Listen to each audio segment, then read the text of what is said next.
मान्यवर गुरुजन वर्ग व माझ्या बालमित्रांनो, आज 26 जानेवारी म्हणजेच आपला प्रजासत्ताक दिन.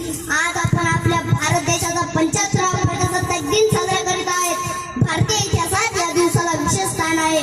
26 जानेवारी 1950 रोजी भारतीय राज्यघटना लागू झाली हे आपल्या सर्वांना माहीत आहे. मित्रांनो, 15 ऑगस्ट 1947 रोजी भारत देश इंग्रजांच्या गुलामगिरीतून स्वातंत्र्य झाला.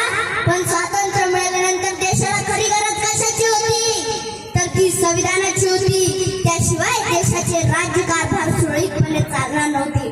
आपल्या भारत देशात सर्वांना सुखासमाधानाने शांततेत जगता यावे म्हणून संविधान निर्मितीचे महान कार्य सुरू झाले. डॉक्टर